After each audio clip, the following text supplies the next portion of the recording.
and the demand will grow. Center City's pretty organized with that, and there's cameras everywhere.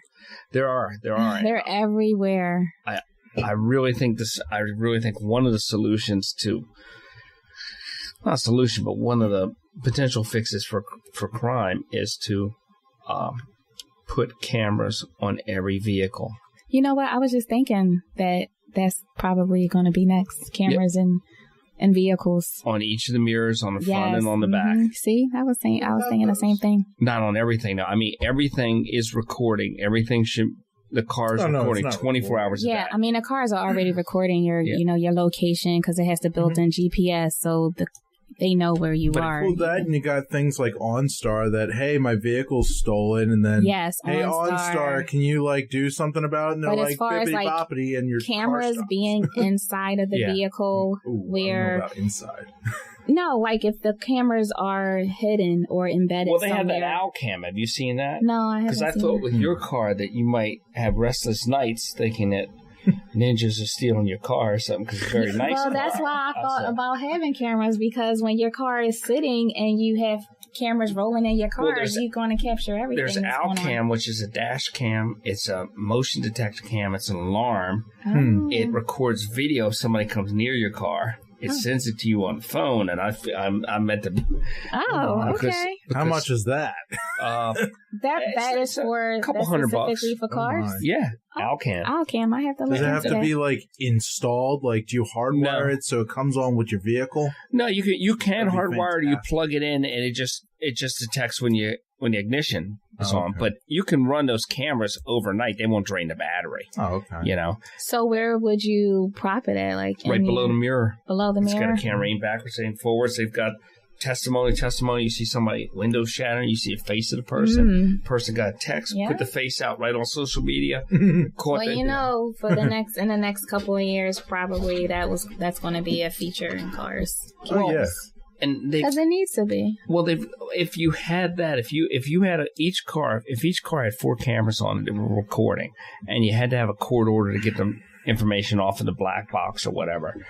But if people had the knowledge that anywhere there's a car, there's a potential of a camera aimed at me, it would deter what they could do. Oh, yeah. Right. Because half of the things, if you go back a decade and you apply current technology to TV shows or something a decade or two back, half of the plot lines wouldn't be able to happen. Half of the murder mysteries couldn't happen because of cameras. Right. Half of the, you look at an old show like Seinfeld and think, how many plot lines would be cut short by a cell phone? Right. Yeah. A lot of people are getting caught now because of the digital world. Everything is digital, cameras. So... But I meant to say that to you because I noticed when you adjusted your car, you parked your car and you said, I think it's out too far. I'm going to back it up a little. And you moved it back like 6 centimeters. Yes. And you lined it up. Oh, Mr. Rule Breaker in the studio. That was not my phone. That was not my phone. But well, I'm going to look into. Who are you going to trust, Mark, or your lying ears? Or your lying ears. I think there's a point where technology can protect us, but I just don't want to. I don't want to see it cripple us in some ways. I like cameras. I think it's already there. I think it's already there where it has crippled so many people where they spend more time on their phone when they are on vacation than they are living in a moment. Or you see people at concerts that are blocking the views and they're of recording the concert. Yeah.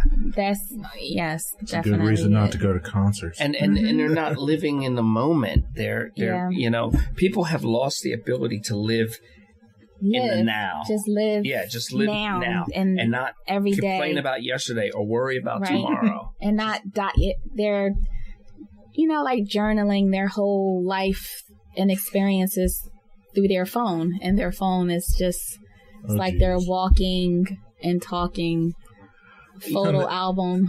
Next thing you know, they're falling in a fountain. A scrapbook. So well, or getting hit by a car, falling in the fountain. causing accidents. But they're not really that much more interesting. The things that they're putting out there really aren't that interesting, aren't that involving. That they're just, I just think it does something to your psyche. Like after a while, when you're always in your phone or when you're always using filters, and it's giving you a distorted picture of how you are seeing yourself, because it has to be something psychological. You're putting your self-worth up against not the kids in your neighborhood on your block, but the world, right? And it's just not something that I don't think it's healthy. I think it's a lot of pressure on people to compete or to share things. It is a lot of pressure, and it's when it comes to running a program. It's tough to be that age. I mean, look, you pass out by middle of the day. That's just because she doesn't have her phone. She doesn't have her phone no more. Oh, if she had her phone, she would be awake. She don't have a phone, and it's like a power source. It's kind of like if you have a get trapped in power source connected to your neck, and you pull it out, and you just. But see, what they don't realize is just amazing is that when you're younger, the things that were done to you is punishment. Mm-hmm. When you're older, they're the things you strive for. Mm-hmm. It's like eat your food, go to your room, go to sleep. Well, those are my goals now. Yes. That's not punishment. Yeah. That's not punishment. Yeah. It's definitely here, give me that phone. World. Here, take it. Yeah. Answer the calls. Deal with fools. Yeah. And it's very hard raising kids. I don't think we're not supposed. I don't think we're supposed to have access to that much information. I don't think we're supposed to get knowledge with a shovel. I think it's supposed to come with a teaspoon. Mm-hmm. I just don't. Brain overload is right. Too much shovel knowledge. Yes, too much. And then I don't think that the pressure that goes on them and putting their life out there for just critique by everybody. Mm-hmm. I'm glad that I came up the way that I came up, and I came up in a generation where we didn't have internet until the 90s, early 90s. So me going to school, I didn't come up with internet. My introduction to internet was AOL, and that was my first experience with internet when it came out. And so, well, you're older than me, so you. I thank the Almighty that they didn't have the ability to document all the foolishness of my youth. Mm-hmm. Because it would have been bad. And I don't know how, I understand taking a silly picture or whatever, but I don't understand when people take videos of just doing foolish, illegal things or whatever, and they put them out there. I don't understand that need to be watched that much. Yes. There is no privacy. I have nothing but respect for anybody who says, I'm not on Facebook. I'm not on social media. I'm nothing but respect. When we give, especially with this generation of the young kids, when they were given access to all of these, websites and smartphones, it wasn't no instructions that came with it. They were not. Some of them weren't taught how to use them responsibly. Mm-hmm. I don't think that schools is taking on that responsibility to say, like, this is what you should and should not do when you are on social media. That's very true. Why isn't in this day and age? Why isn't there? I think it should be a course. A course. It should be. It should be a whole curriculum on social media responsibility. And maybe some schools do have that, but for me, in my program, I always talk to kids about them using social media responsibly, because I know for myself, I can sit back and look at a stranger's Instagram and you can build a whole profile on that person. Mm-hmm. You know what school their kids go to. You know what they ate for lunch. You know what time they go to work. It's just so much information is being put out there. Well, especially with people putting pictures of their kids in their very private moments and just setting themselves up to be vulnerable. And back in the old days, if you were in grade school, which I would imagine somewhere 7th grade, 6th grade, I don't know what it is now, but that's when people opposite gender started to notice and like each other, and there was a girl or boy in the class that you liked. Well, if you wanted to find out anything, because we didn't know how to talk to anybody or anything, you know, and it was all these, you're running on half a brain, and things are changing in you. So you engage on a campaign of what is effectively stalking to find out more information about the person. You're asking people, you're doing all this stuff and everything. You're writing them notes. Right. Or which is now texting. or you're following them to see where they live and trying to make excuses to bump into them in the supermarket or whatever you do. But now you can go on Facebook and get to what is like stalking third base in 5 minutes. You can. And it's creepy that people put themselves up, because you can shut down those accounts, but my buddy says, you know, it's still there. It's like peeing in a pool. You can't get it back. You can't get it back. It's out there. No. It's out there. Yeah. And it's all out there, and it's always out there.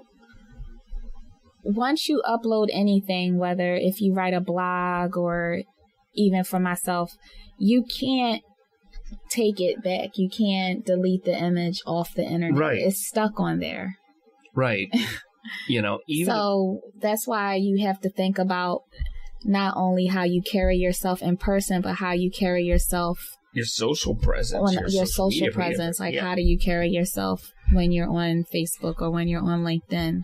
And when you go there, I know people that are very particular. I know people that are actors, and they don't want their picture taken with the group because their business is vanity to a degree, but they don't want bad pictures of them out there. And I get that to a degree, and I get that you don't want every picture out there. It used to be fun when somebody would show you years later a picture of you didn't know was taken, because there was some innocence to it, right? You know, and you enjoyed it. But now it's these goofy shots from weird angles and stuff like that, and it's these high def pictures of you, and then you have pictures that you're in, but you don't know you're in the picture, and then people tag you on a photo and once you're tagged in a photo on Facebook, you can't never delete it. You're stuck.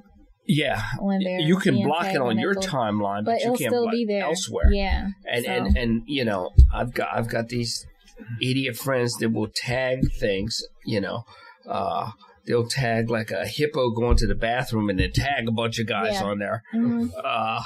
It's like, I don't want to be on your hippo bathroom picture, and it's gotten bad, and it's growing, and social presence has become almost a currency. You know, it's people, your daughter's generation, it's important to them, and it occupies their time. It does. It's a battle. It's very tough to raise teenagers and kids in this generation, in this whole digital world of everything. And you know, you can't even imagine having a kid her age and saying you can't have a phone. Well, I take her phone from her, and especially during the school week, I take it from her. How's that work out? Look at her. She goes to sleep. Because for me, if you are constantly not having any structure when it comes to phone time and Snapchat time and all of that, they'll spend their whole day just in their phone. They'll spend their whole day in their phone. So for me, I take it from her. Well, it's just like when you have your, and I make her do writing. I make her do her workbook. I make her do her lessons. What's that? Like old school stuff. There's that thing with the phone where there's that incessant fear that you're missing something being said about you. Right. So you have to check that phone. Yes. And I think the new Apple OS has a with its health and stuff thing, it has a monitor of how often you have checked your phone, flipped it over and looked at it. And when they were testing it, people were looking at the numbers saying, I looked at my phone 300 times today. And that was like the average number, you know? And it's an unhealthy behavior. That phone and that technology